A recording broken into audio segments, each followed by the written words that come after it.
Welcome to the RSP Boiler Room. I'm Matt Waldman with the Rookie Scouting Portfolio. Today we're going to take a look at some techniques that many college receivers need to shore up when they make the transition between being a college star and a reliable professional. And Austin Carr is going to be the guy that we're going to use some of his film work to describe these opportunities.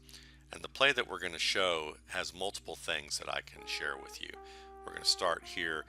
He's the slot left player. You're going to see that this is going to be a designed legal rub route where these corners have to trade off or at least account for where they're going to go, and they do trade off. And you're going to see Howard work this out route, make the catch, and stay in bounds. It's a nice play. It's a good college play. It would be a good result in the pro game too if this works out the way that we have it. But there are multiple little things that he does not do well that would make this an incomplete pass or a dropped pass after contact in the pro game against a more experienced defensive back. We're going to start first with the route. Watching here, he goes inside out, which is a nice move here. It sets up that rub route so that he can work under that outside receiver. That gives him some natural separation right here. Now, what he does, though, is where his break is made. He doesn't give enough depth to his break. He breaks this route about a yard too short. If he continues to go upfield, he's going to and accelerate a little bit more. He's going to get number 3 to work further off downfield, turn his hips and run. But Carr isn't really accelerating here as much as he could. He could have his pads down a little bit lower. He could really be digging in here and then make that break really at the point where this defender is. Instead, he fades out of his break to get that depth. Now, it's a good little cheat and it works for him, but that's something that he's got to get better at. Second thing that I don't particularly like about this is that when he leaves his feet, see where his legs are? They kick backwards.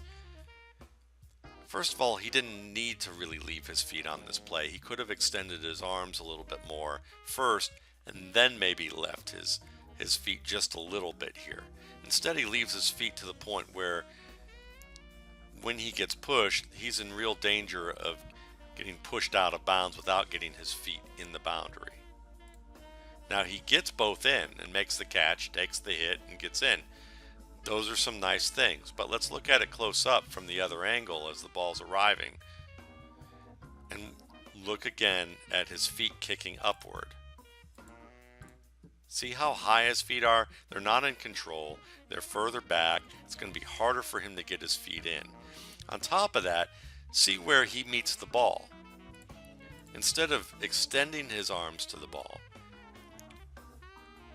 he really catches it more basket style over his shoulder. Now, I like that for at least one reason. He's still shielding the defender. He's not turning back to catch the ball. And that gives him that natural barrier with his back. But what I'd like to see on this play is him extending his arms while running away from the ball first, then leaving his feet.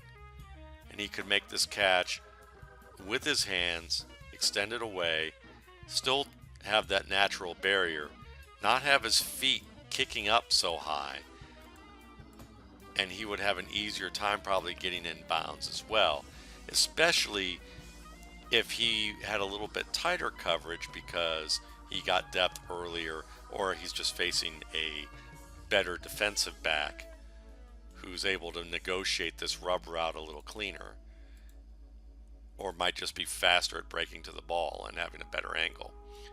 So again, this is a good play, but it's something that you want to see a little bit more from him in terms of his ability to do the little things that are going to make a difference as a player in the NFL.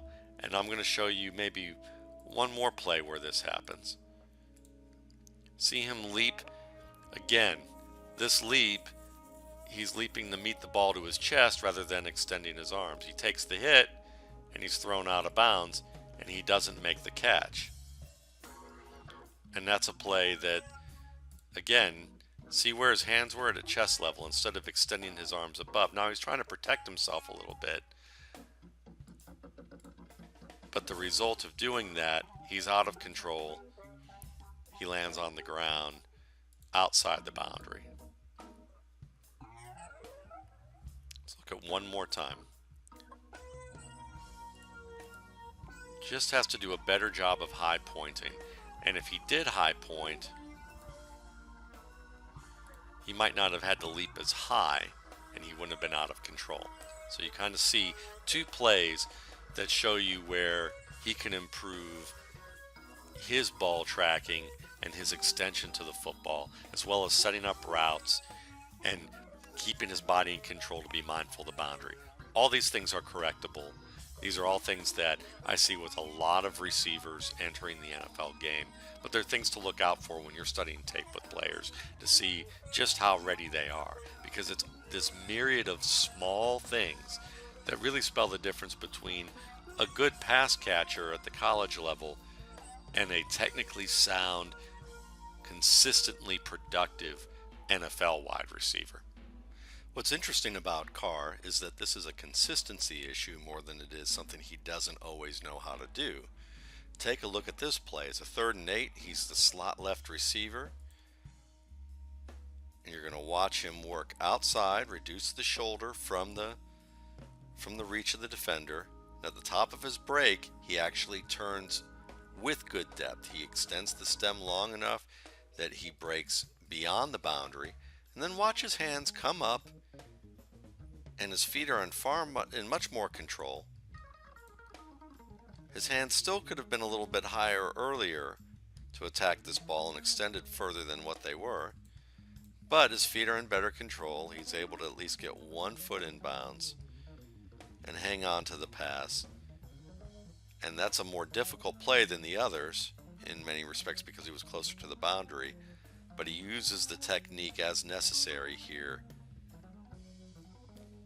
I'd just like to see his arms go up a little bit higher, and he can do this a little earlier on some plays rather than tracking to the last moment. But overall, when you look at this route, one of the things that I liked is the depth. You get a chance to see a little bit of a shoulder reduction here. See how he turns that shoulder a little bit to the outside and away?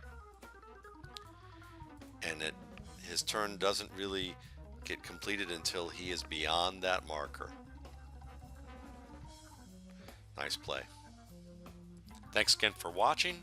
You can check out more of my RSP Boiler Room videos at my YouTube channel, the RSP Film Room, or my blog at www.mattwaldmanrsp.com.